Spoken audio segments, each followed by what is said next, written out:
മുണ്ടക്കയിൽ ഉരുൾപൊട്ടിയത് മുതൽ ഈ മുല്ലപ്പെരിയാറിന് മുകളിലും ആശങ്ക വലിയ തോതിൽ ഉരുണ്ടുകൂടിക്കൊണ്ടിരിക്കുകയാണ്. അപ്പോൾ വലിയ തോതിലുള്ള പ്രചാരണങ്ങളൊക്കെ സോഷ്യൽ മീഡിയയിലടക്കം നടക്കുന്നുണ്ട്. തമിഴ്നാടിനെതിരെയും അത്തരത്തിൽ പ്രചാരണം നടക്കുന്നു. ഇന്നിപ്പോൾ ലോവർ പെരിയാറിൽ തമിഴ്നാട്ടിലെ കർഷകരെല്ലാം കൂടി വലിയൊരു പ്രതിഷേധമൊക്കെ നടത്തി. എന്ന് വെച്ചാൽ ലോക്സഭയിൽ വിഷയം ഉന്നയിച്ചപ്പോൾ പെരിയാറിൽ പുതിയൊരു അണക്കെട്ടുണ്ടാക്കണമെന്നുള്ള ആവശ്യം നമ്മുടെ ഡീൻ കുര്യാക്കോസ് എം പിയൊക്കെ മുന്നോട്ട് വെച്ചു. അപ്പോൾ ഡീൻ കുര്യാക്കോസിനെതിരെയൊക്കെ വലിയ തോതിലുള്ള പ്രതിഷേധം തമിഴ്നാട്ടിൽ ലോവർ പെരിയാറിൽ നടക്കുന്നത് നമ്മൾ കാണുകയാണ്. അപ്പോൾ ഈ മുണ്ടക്കൈ ദുരന്തത്തിൻ്റെ പശ്ചാത്തലത്തിൽ മുല്ലപ്പെരിയാറിൻ്റെ ഭാവി കൂടി നമ്മൾ സംസാരിക്കേണ്ടതുണ്ടെന്ന് തോന്നുന്നു. നിഷാദ്. സൈഫു, മുല്ലപ്പെരിയാറിനെ കുറിച്ച് ഇപ്പോൾ ഉയർന്നു വരുന്ന വലിയ ഒരു ഭീതി ഉണ്ടല്ലോ. മുല്ലപ്പെരിയാർ ഇപ്പോൾ പൊട്ടാൻ പോവുകയാണ്. നോക്കൂ, പ്രകൃതി ദുരന്തങ്ങളുടെ ഒരു ഭയാനകത കണ്ടില്ലേ? ഇതിനകത്ത് ഇനി അമാന്തം പാടില്ല എന്നതിലേക്കുള്ള ഈ നിമിഷത്തിലെ, ഈ ദിവസത്തെ, ഈ രാത്രിയിലെ ഭയപ്പാടിന് സത്യത്തിൽ കാര്യമൊന്നുമില്ല. പക്ഷേ അതിനകത്ത് മൗലികമായ പ്രശ്നം നേരത്തെ നമ്മളോട് സംസാരിച്ചതുപോലെ ഏതൊരു കൺസ്ട്രക്ഷനും ഒരു ആയുസ് ഉണ്ടാവുമല്ലോ. ആ ആയുസ് എത്രയാണെന്ന് നിജപ്പെടുത്തണം. ഇപ്പോൾ കോടതിയിൽ പോയിട്ട് നമുക്കൊരു തീരുമാനമാക്കാൻ പറ്റത്തില്ല. തീരുമാനമാക്കേണ്ട ഒരു കാര്യമുണ്ടല്ലോ. എന്താണ്? ശരി, 126 വർഷം ഉണ്ടാക്കിയ ഈ സ്ട്രക്ചർ എത്ര കാലം കൊണ്ട് നിൽക്കും? എത്ര കാലം കഴിഞ്ഞാൽ നമുക്കിത് അവസാനിപ്പിക്കാൻ പറ്റും എന്ന കാര്യത്തിലൊരു വ്യക്തത വേണം. അതൊരു ന്യായമായ ആവശ്യമാണ്. മറ്റേത് നമ്മൾ നേരത്തെ പറഞ്ഞ പോലെ സുപ്രീം കോടതി ഈ ബഹളം ഉണ്ടാക്കിയതിൻ്റെ അടിസ്ഥാനത്തിൽ ഒരു കമ്മിറ്റിയെ നിയോഗിച്ചാൽ കമ്മിറ്റി പഠിച്ചു. കമ്മിറ്റി പഠിക്കുക എന്ന് പറയുമ്പോൾ വളരെ ഡീറ്റെയിൽ ആയിട്ടുള്ള റിപ്പോർട്ടാണ് തമിഴ്നാട് സുപ്രീം കോടതിക്ക് കൊടുത്തിട്ടുള്ളത്. എന്ന് വെച്ചാൽ ഫിസിക്സിൽ നോക്കുകയാണെങ്കിൽ ഇതൊരു വെയിറ്റ് ഡാമാണ്. സാധാരണ നമ്മൾ വരുന്ന ഒരു ഫോഴ്സിനെ എന്തെങ്കിലും ഒരു സംഗതി തടഞ്ഞു നിർത്തിക്കുന്നതല്ല, വരുന്നതിന് കറസ്പോണ്ടിങ് ആയിട്ടുള്ള വെയിറ്റ് ഇവിടെയുണ്ട്. അതിന് നിരങ്ങി നീങ്ങാനേ കഴിയൂ, വെയിറ്റ് കൂടിയിട്ട് അപ്പുറത്തുനിന്ന് വരുന്നതിൻ്റെ. പൊളിഞ്ഞു വീഴുക അത്ര എളുപ്പമല്ല. അപ്പോൾ അങ്ങനെ ഒരു പിരമിഡ് ഷേപ്പിൽ ഉണ്ടാക്കിയിരിക്കുന്ന വെയിറ്റ് ഡാമാണ്. ആ വെയിറ്റ് വരുന്ന വെള്ളത്തെ താങ്ങി നിർത്തും. ഇനിയിപ്പോൾ ഓവറായിട്ട് വെയിറ്റ് വരുന്നതിന് സ്പിൽവേ മാത്രമേ ഉള്ളൂ. വെയിറ്റ് വന്നാൽ ഇത് തകരുന്നു എന്ന് കരുതുക. തകർന്നാലും മറ്റേതെങ്കിലും ഡാം തകരുന്ന പോലെ സമ്പൂർണ്ണമായും തകർന്ന് തരിപ്പണമായി അങ്ങ് പോവുകയല്ല ചെയ്യുക. ഇതിൻ്റെ പോർഷൻസാണ് പോവുക. ഇതിൻ്റെ കൂമ്പാരം അവിടെ കാണും. അങ്ങനെയാണ് ഇത് സൃഷ്ടിച്ചിരിക്കുന്നത്. അതുകൊണ്ട് തന്നെ പുറത്തേക്ക് പോകുന്ന വെള്ളത്തിൻ്റെ ഫോഴ്സ് കുറവായിരിക്കും, താരതമ്യേന കുറവായിരിക്കും. അങ്ങനെ പോകുന്നത് താഴെ ഇടുക്കിയിൽ നമ്മൾ വലിയൊരു ആർച്ച് ഡാം ഉണ്ടാക്കി വെച്ചിട്ടുണ്ട്, അവിടെ പിടിക്കാവുന്നതേ ഉള്ളൂ എന്നാണ് ഇതിൻ്റെ സിദ്ധാന്തം. ഇത് സുപ്രീം കോടതിക്ക് ബോധ്യപ്പെട്ടതാണ്. വെയിറ്റ് ഡാം എന്ന് പറയുമ്പം കല്ലുകൾ ചേർത്ത് അന്ന് സുർക്കി വെച്ചുണ്ടാക്കിയതാണ്. അപ്പോൾ 100 വർഷം കഴിഞ്ഞപ്പോൾ എന്ത് പറ്റിയെന്ന് ചോദിച്ചാൽ സുർക്കി മുഴുവൻ ഒലിച്ചു പോവുകയും ഇതിൻ്റെ എല്ലാത്തിലുള്ള കണക്ഷൻ നഷ്ടപ്പെട്ടു പോവുകയും ഇപ്പോൾ ഒറ്റ സ്ട്രക്ചറായി ഒറ്റ വെയിറ്റിലല്ലാതെ നിൽക്കുന്നൊരു വാദം മുന്നോട്ട് വന്നപ്പോൾ തമിഴ്നാട് എന്ത് ചെയ്തു? നല്ല പൈസ മുടക്കിയിട്ട് അത് പരിഹരിച്ചു. അതിനകത്ത് മുഴുവൻ കോൺക്രീറ്റ് മിശ്രിതങ്ങൾ കൊണ്ടുവന്നു. താഴെ പാറക്കല്ലുകളും ഈ അണക്കെട്ടിൻ്റെ നിർമ്മിതിയും തമ്മിലുള്ള ബന്ധം നഷ്ടപ്പെടാൻ ഒന്ന് ഒഴിവാക്കാൻ വേണ്ടി ഇരുമ്പ് വടങ്ങൾ ഉപയോഗിച്ചുകൊണ്ട് അത് കണക്ട് ചെയ്തു. അതിന് മുഴുവൻ ഡീറ്റെയിൽഡ് പ്രോജക്റ്റ് റിപ്പോർട്ടും നടത്തിയ പണിയും സുപ്രീം കോടതിയെ കാണിച്ചു കൊടുത്തു. സുപ്രീം കോടതി നോക്കി ബോധ്യപ്പെട്ടാണ് ഇത് ഓക്കെയാണ് എന്ന് മനസ്സിലാക്കിയത്. അതിനകത്ത് വിദഗ്ധ സമിതിയിൽ ഈ പറഞ്ഞ എല്ലാ തരത്തിലുള്ള വിദഗ്ധരും ഉണ്ട്. അവർക്ക് മനസ്സിലായി ഇത് സെറ്റാണ്, പ്രശ്നമില്ല, ഇത് വെറുതെ അങ്ങോട്ട് പൊളിയാൻ പോകുന്ന തരത്തിലുള്ള അണക്കെട്ടല്ല എന്ന് മനസ്സിലായതുകൊണ്ടാണ് ഇതിന് തുടരാം, വേണമെങ്കിൽ 152 വരെ പോകാമെന്നത് ധാരണയിലേക്ക് ഇത് എത്താൻ കാരണം. അതുകൊണ്ട് നമ്മൾ ഇതിപ്പോൾ പൊളിയാൻ പോവാണ്. ഇത് പൊളിഞ്ഞാൽ എല്ലാം കൂടെ പൊട്ടി 4 ജില്ല ഇപ്പോൾ ആകപ്പാടെ നശിക്കുമെന്ന് വിചാരിക്കുന്നതിൽ ശാസ്ത്രീയമായ ഒരു ആലോചനയിൽ അങ്ങനെ ഭയപ്പാടിൻ്റെ കാര്യമില്ല. പിന്നെ നേരത്തെ നമ്മൾ കഴിഞ്ഞ തവണ സംസാരിക്കുമ്പോഴും ഇപ്പോൾ ചൂണ്ടിക്കാണിക്കപ്പെട്ട ഒരു കാര്യം, സംസ്ഥാനം സുപ്രീം കോടതിക്ക് പുറത്ത്. സുപ്രീം കോടതിയിൽ പോയി നമ്മുടെ നിയമപരമായ വാദങ്ങൾ അവതരിപ്പിക്കാൻ പോയ പലതരത്തിലുള്ള പരിമിതികളുണ്ട്. നമ്മുടെ മുമ്പിൽ ഇപ്പോൾ പുതിയ ഡേറ്റ ഒന്നുമില്ല. ഇത് പൊളിയാൻ പോവാണ്, ഇത് മൊത്തം തകർന്നു, ഇത് ദുർബലമായി, ഇതിപ്പം മാറ്റണം എന്ന് പറഞ്ഞ് സ്ഥാപിക്കാൻ നമ്മുടെ ഒരു സംഗതിയില്ല. നമ്മുടെ ഈ വൈകാരികാവേശം മാത്രമേ ഉള്ളൂ. അവരുടെ ഭാഗത്താകട്ടെ അവർ പണിയെടുത്ത് ബലപ്പെടുത്തി ഒരു പുതിയ അണക്കെട്ടിന് സമാനമായ പണം മുടക്കി കഴിഞ്ഞതിൻ്റെ വിവരമാണ് കോടതി വെച്ചിരിക്കുന്നത്. നമ്മൾ പുറത്ത് പോയിട്ട് നിങ്ങൾ പുതിയൊരു അണക്കെട്ടുണ്ടാക്കാൻ സഹായിക്കണം എന്ന് പറഞ്ഞാലും തമിഴ്നാടിൻ്റെ പ്രശ്നം ഇതാണ്. തമിഴ്നാട് ഓൾറെഡി ഈ മുല്ലപ്പെരിയാറിന് വേണ്ടി നല്ല പൈസ മുടക്കി കഴിഞ്ഞിട്ടുണ്ട്, നല്ല ഇൻവെസ്റ്റ് ചെയ്ത് കഴിഞ്ഞിട്ടുണ്ട് അതിനെ ബലപ്പെടുത്തി നിർത്താൻ.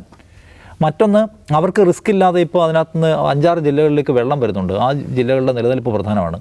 ഇത് പൊട്ടിപ്പോയാൽ തമിഴ്നാട്ടിലെയും ഒരു ജില്ലയുടെ ഒരു പോർഷൻ പോവാണ്. അപ്പോൾ അവർക്കും ജീവഭയത്തിൻ്റെ കാര്യത്തിലായാലും പൊട്ടിയാൽ അവർക്കും ഉണ്ട്. അവർ പറഞ്ഞ ഇതാണ്, ഞങ്ങൾക്കുണ്ട് ഈ പ്രശ്നം, നിങ്ങൾക്ക് മാത്രമല്ല. പിന്നെ അവരുടെ വെള്ളം എന്ന് പറയുന്നത് അവരുടെ മണ്ണിനെ ഉർവരമാക്കുന്ന, അവരെ സംബന്ധിച്ച് ജീവൽ പ്രധാനമായിട്ടുള്ള സംഗതിയാണ്. അതുകൊണ്ട് ഇതിനൊരു സമവായം വളരെ പെട്ടെന്നുണ്ടാക്കുക എന്നുള്ള അത്ര ഈസിയാണെന്ന് എനിക്ക് തോന്നുന്നില്ല. ഇതിനെക്കുറിച്ചുണ്ടാകുന്ന ഭയപ്പാട് എന്ന് പറയുന്നത് അതും ഇപ്പം കുറഞ്ഞു തുടങ്ങിയിട്ടുണ്ട്.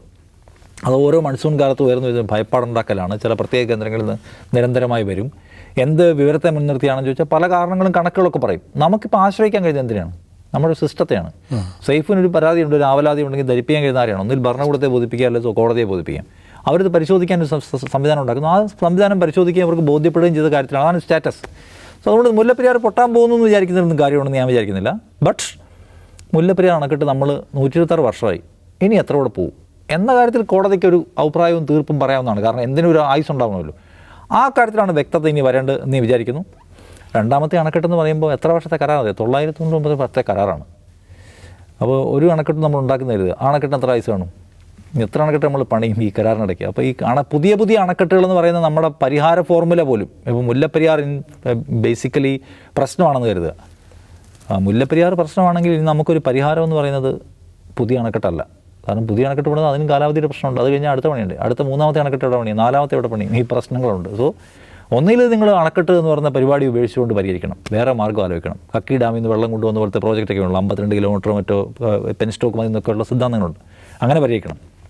അല്ലെങ്കിൽ അണക്കെട്ടുകളെ നമ്മൾ വിശ്വസിക്കാൻ പഠിക്കണം. ഈ വികാരം നല്ലതല്ല. ഇങ്ങനെ നമ്മൾ വികാരം കുത്തി ഇളക്കിയാൽ ഉണ്ടാകുന്ന പ്രശ്നം അവിടെ നമുക്കിവിടെ നിന്ന് പറയാമല്ലോ, നമുക്കിവിടെ നിന്ന് പറയാൻ പൊട്ടാൻ പോവാണ്, അല്ലെങ്കിൽ സോഷ്യൽ മീഡിയ പറയാം. അവിടെ താമസിക്കുന്ന മനുഷ്യരെ നമ്മൾ പാനിക്കാക്കുന്നതിൽ കാര്യമില്ലെന്ന് ഞാൻ പറയാം. രണ്ടാമത്തെ അനാവശ്യമായ വൈരമുണ്ടോ? ഇപ്പം ഇവിടുത്തെ പൊളിറ്റീഷ്യൻസിനെതിരെ അവിടെ സമരം, അവർക്കെതിരെ ഇവിടെ സമരം. നല്ല സ്നേഹബന്ധത്തിൽ പോകുന്ന രണ്ട് സംസ്ഥാനങ്ങൾ. കുറച്ചുകൂടി ഉത്തരവാദിത്തം കാണിക്കണം എല്ലാവരും ഞാൻ പറയാം. അജിംസ, ഈ പ്രകൃതി ദുരന്തങ്ങൾ ഇങ്ങനെ ആവർത്തിക്കപ്പെടുന്ന ഒരു ഘട്ടത്തിലാണ് കൂടുതൽ ആശങ്കയേറുന്നത്. അപ്പോൾ നമുക്ക് ഒരു ഗൗരവതരത്തിലുള്ള ഒരു ചിന്ത വേണ്ട സമയമാണോ അതോ ആശങ്ക അനാവശ്യമൊക്കെ ഉണ്ടാവും? നിഷ്കളങ്കമാണ് ആശങ്ക എന്ന് ഞാൻ വിശ്വസിക്കുന്നില്ല. എൻ്റെ കാരണം എന്ന് വെച്ചാൽ തമിഴ്നാടും കേരളവും കൂടി ഈക്വലി ഇൻവോൾവ് ആയ ഒരു പ്രശ്നത്തിൽ രണ്ട് സംസ്ഥാനങ്ങളെയും തമ്മിൽ തെറ്റിക്കാൻ ശ്രമിക്കുന്ന ആരായിരുന്നു അറിയാൻ കേരളത്തിൽ ജീവിക്കുന്ന ഒരു സാധാരണ നിഷ്കളങ്കം മനസ്സിലാവും. ഇപ്പോൾ ഈ മുല്ലപ്പെരിയാർ സാധനം ഫാൻ ചെയ്യുന്ന ആരായിരിക്കും എന്ന് നമുക്ക് ചുമ്മാ ഊഹിച്ചാൽ മതി. അതുകൊണ്ട് ആർക്കാണ് ഗുണം, രാഷ്ട്രീയ നേട്ടം ആർക്കാണെന്നുള്ളത് ഊഹിച്ചാൽ മതി. പക്ഷേ മുല്ലപ്പെരിയാറിൻ്റെ കേസിൽ വേറെ ഒരു കാര്യം കൂടി ഉള്ളതെന്ന് ചിലപ്പോൾ അതൊരു പഴയ ഡാമാണ്. പഴയ ഡാമിന് ഈ പറഞ്ഞ പോലെ നിഷാദ് പറഞ്ഞ പോലെ കാലാവധിയുണ്ട്.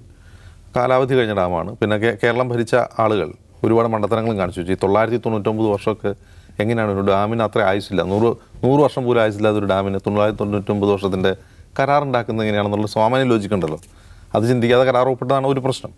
അപ്പോൾ പുതിയ ഡാം ഉണ്ടാക്കിയാൽ പുതിയ കരാർ വേണ്ടി വരും. അതാണ് തമിഴ്നാടിൻ്റെ പ്രശ്നം. തമിഴ്നാടിൻ്റെ പ്രശ്നം എന്താണ്? പുതിയ ഡാം ഉണ്ടാക്കിയാൽ പുതിയ കരാർ വേണ്ടി വരും. അത് 999 വർഷത്തെ ആയിരിക്കില്ല, പുതിയ കരാറായിരിക്കും. ആ കരാറിൽ തമിഴ്നാടിൻ്റെ താല്പര്യങ്ങൾ ഹനിക്കപ്പെടും, അവർക്ക് വെള്ളം കിട്ടില്ല എന്ന് അവർ ഭയക്കുന്നു.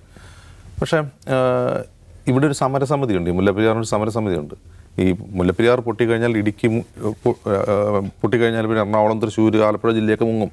ആ പറഞ്ഞതിൽ കാര്യമില്ല. ഇതിൽ ഏറ്റവും യഥാർത്ഥത്തിൽ അവിടെ ഭീഷണിയിലുള്ളത് ഈ ചപ്പാത്ത് മേഖലകളിൽ ജീവിക്കുന്ന ആളുകളാണ്. മുല്ലപ്പെരിയാറിന് താഴെ ഇടുക്കി ഡാമിന് മുകളിലുള്ള പ്രദേശത്ത് ജീവിക്കുന്ന മനുഷ്യരാണ്. അവരാണ് സമരം ചെയ്യുന്നത്.